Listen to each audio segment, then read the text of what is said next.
Hello बच्चों, आज का हमारा टॉपिक है मीडियन या मध्यांक।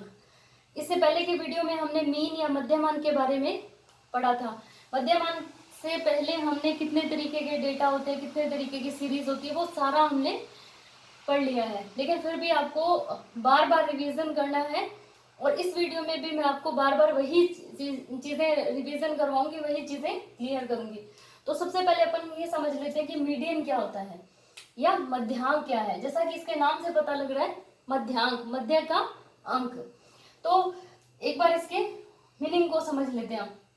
जैसे मान लीजिए हमें ये हमारी ऑब्जर्वेशन भी बोल सकते हैं इसको, या डेटा है या कोई भी चीज है, तो मीडियन का मतलब होता है, मीडियन हमें बताता है कि ये वो बिंदु है जिससे आधी चीज इधर रह गई, आधी चीज इधर रह गई। मतलब ऐसा कोई बिंदु जो दो हिस्सों में बांटे, जो बराबर बराबर दो हिस्सों में, कि यहाँ से 50% डेटा नीचे है, ये वो बिंदु है जिससे 50% डेटा नीचे और 50% डेटा ऊपर है, या ये वो बिंदु है जहां से 50% ऑब्जर्वेशन ऊपर और 50% ऑब्जर्वेशन नीचे है। या मैं कहूँ कि इस मार्कर का वो कौन सा बिंदु है जो इसको दो बराबर भागों में बांटता है। तो वो जो बीच का बिंदु होता है वो मीडियन कहलाता है। अब कैसे, देखिए मैंने आपको इससे पहले के वीडियो में बताया था कि डेटा जो होते हैं वो अनग्रुप्ड हो सकते हैं, सेमी ग्रुप्ड हो सकते हैं और ग्रुप डेटा हो सकते हैं। आपके एग्जाम में 95% मान के चलो कि आपके ग्रुप डेटा ही आएगा। लेकिन ग्रुप डेटा को समझने से पहले आपको सेमी ग्रुप डेटा और अनग्रुप डेटा ये भी समझना जरूरी है। ये नहीं है कि अगर मैं आपको सीधा करवाऊं कि आप ये फॉर्मूला है, इस तरीके से डेटा दिया हुआ होगा और आपको ऐसे निकालना है, आपका काम उसमें भी हो जाएगा और आपका काम इसमें भी हो जाएगा। लेकिन इसमें आपका कॉन्सेप्ट क्लियर होगा कि मीडियन क्यों निकाला जाता है, कैसे निकालते हैं और कैसा डेटा हो तब कैसे निकाला जाएगा।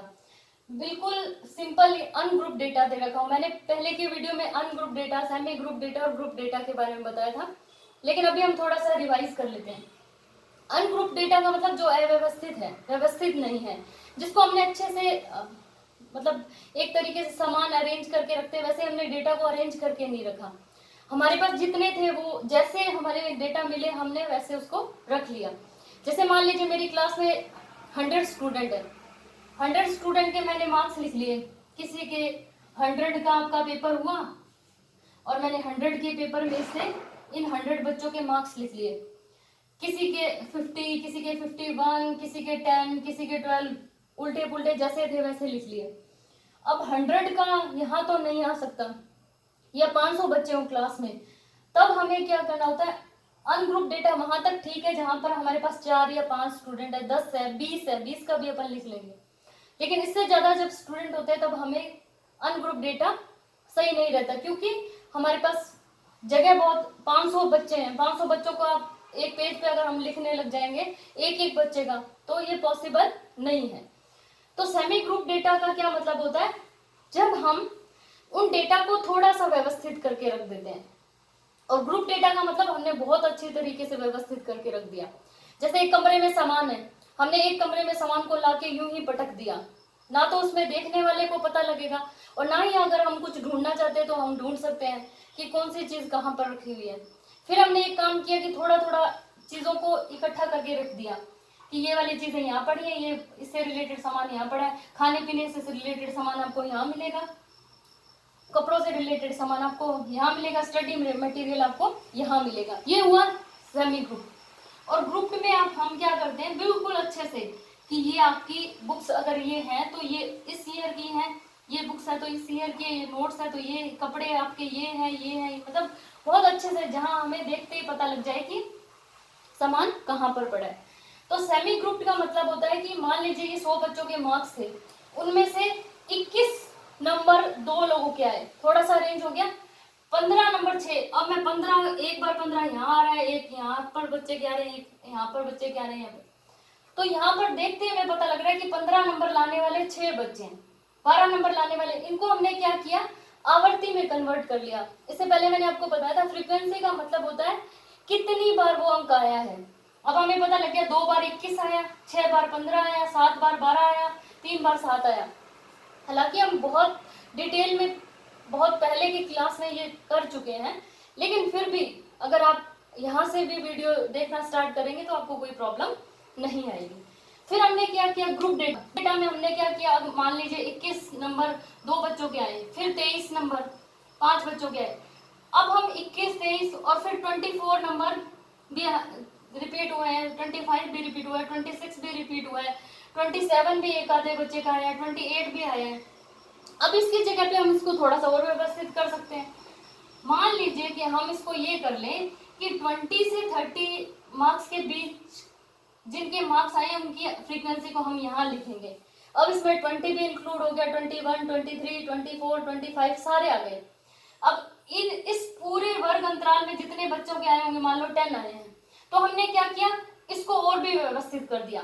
मान लीजिए अपना इसी का वर्ग अंतराल होता 10 to 15 होता और यहाँ पे 10 भी होता, तो ये 12 भी उसी में आ जाता, 15 भी उसी में आ जाता। तो ये पहले मैंने आपको बता दिया कि कैसे व्यवस्थित आंकड़े होते हैं, कैसे वर्ग अंतराल बनाते हैं। यहाँ थोड़ा सा हमने एक बार इसको फिर से रिवीजन किया है। अब हम बात करते हैं कि निकालते कैसे मीडियन। मीडियन का फॉर्मूला, अगर डेटा अनग्रुप्ड है तो मीडियन का फॉर्मूला n+1/2 नंबर, यानी वो वाला नंबर जो, अब हम ये फॉर्मूला लगा के जो नंबर आएगा वो हमारा मीडियन होगा।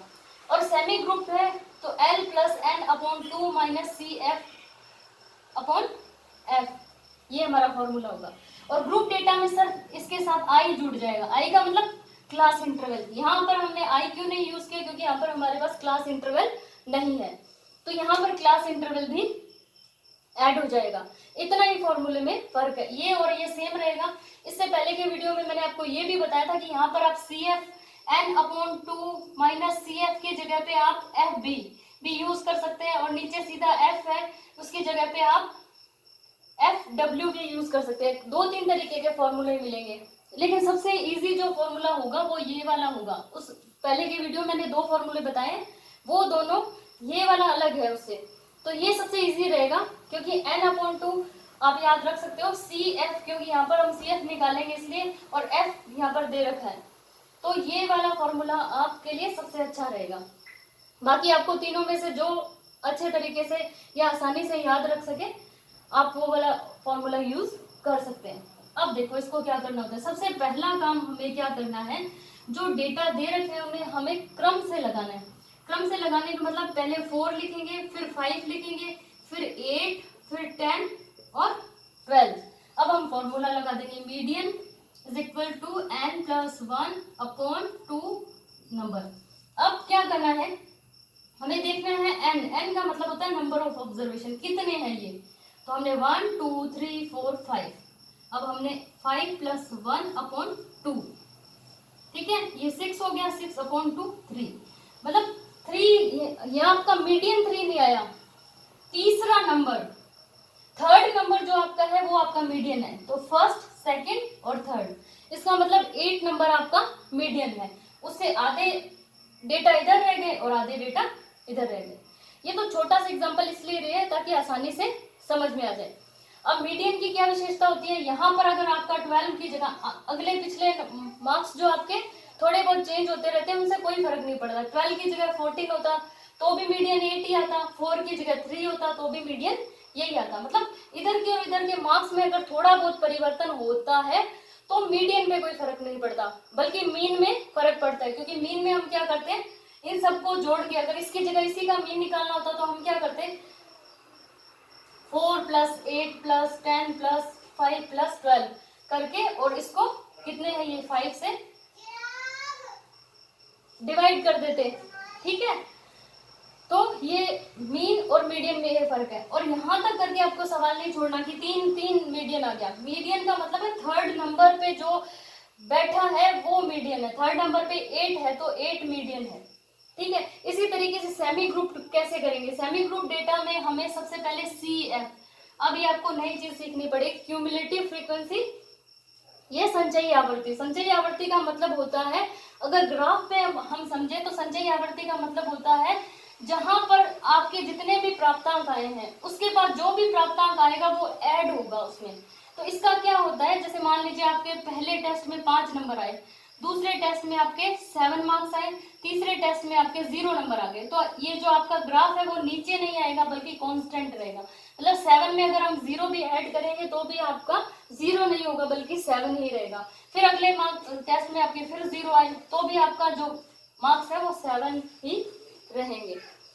तो ये होता है क्यूमुलेटिव। तो क्यूमुलेटिव का मतलब मैंने आपको समझा दिया। और यहाँ क्यूमुलेटिव का क्या मतलब होता है, यहाँ पर मतलब होता है कि हमें यहाँ से ऐड करना है। यहाँ पर हमने सबसे छोटी आवृत्ति को लिख दिया, 2 में 3 को ऐड करेंगे 5, 5 में 7 को ऐड करेंगे 12, 12 में 6 को ऐड करेंगे 18, 18 में 2 को ऐड करेंगे 20, और n आपको एग्जाम में दिया रहता है 20। तो इसको चेक करने का तरीका है, जहां पर सबसे बड़ी आवृत्ति है वहां पे 20 लिख लो और जहां पर सबसे छोटी है उसको लिख लो, तो ऐड कर लोगे। अगर सीधा निकालना चाहते हो संचयी आवृत्ति तो यहाँ पर 20 लिख दो, 20 के बाद माइनस करते जाओ, 20 माइनस 2 18, 18 माइनस 6 12, 12 माइनस 7। तो अगर यहाँ से लिखना स्टार्ट कर रहे हो, यहाँ तो 20 जो आपका n है टोटल वो यहाँ लिख लेंगे और जो सबसे छोटी आवृत्ति है उसको यहाँ लिख लेंगे। ठीक है, अब इसमें जोड़ते जाओ। जोड़ेंगे तो हम क्या करेंगे, 2 प्लस 3 5, 5 प्लस 7 12, 12 प्लस 6 18, 18 प्लस 2